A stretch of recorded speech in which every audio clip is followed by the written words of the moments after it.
Alors cette fois-ci on va s'intéresser à l'enregistrement MIDI, je vous ai préparé une nouvelle boucle avec batterie et mélodie, et moi je vais venir réenregistrer des synthés par-dessus en temps réel. Donc ce que je vous propose c'est que dans un premier temps on écoute la boucle que je vous ai préparée, et après on passe à l'enregistrement.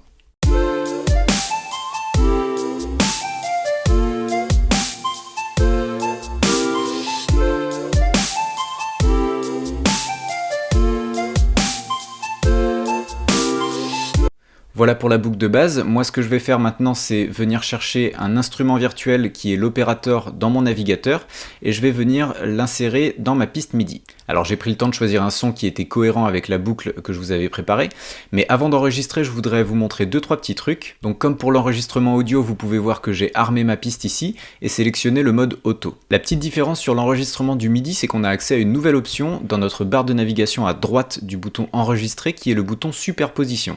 Donc je vais cliquer dessus et je vous explique ce que ça fait tout de suite. Vous vous souvenez que quand j'ai enregistré ma voix dans la vidéo précédente, quand la boucle arrivait à son terme et qu'elle reprenait un tour, on avait l'impression que visuellement en tout cas, l'information audio se trouvait remplacée, alors qu'on a vu par la suite qu'en fait elle était stockée et qu'on pouvait naviguer à l'intérieur. Et bien c'est exactement pareil pour le MIDI, à la différence près qu'on a accès à l'option superposition. L'option superposition, quand la boucle va arriver à son terme et va reprendre un tour, et bien en fait ça va absolument pas remplacer ce qui a été joué, mais on va pouvoir simplement superposer des notes par-dessus. Donc ça peut être une option super pratique. En revanche la contrepartie c'est qu'il faut être super précis, parce que vous allez uniquement jouer à l'intérieur de la même boucle, ça va pas stocker vos différents essais. Personnellement je suis pas un très bon joueur de clavier, donc je vais le désactiver pour cet exemple, mais sachez que l'option existe. Donc je vous propose qu'on passe à l'enregistrement.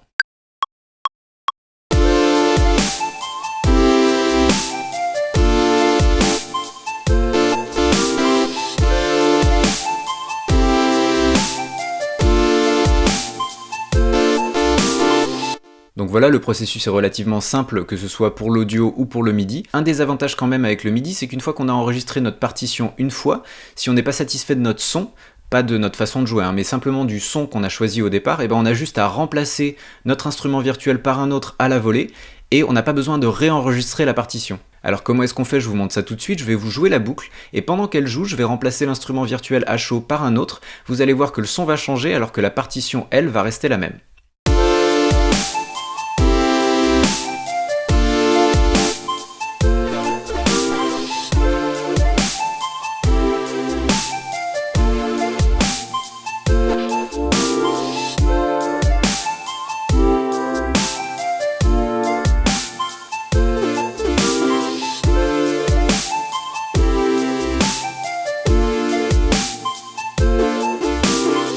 Donc quand on a compris ça, on peut voir toutes les possibilités qui s'étendent à nous d'un seul coup. Quand vous aurez fini d'expérimenter avec l'enregistrement audio et MIDI, je vous laisse passer à la prochaine série de vidéos où on va s'intéresser à la vue session.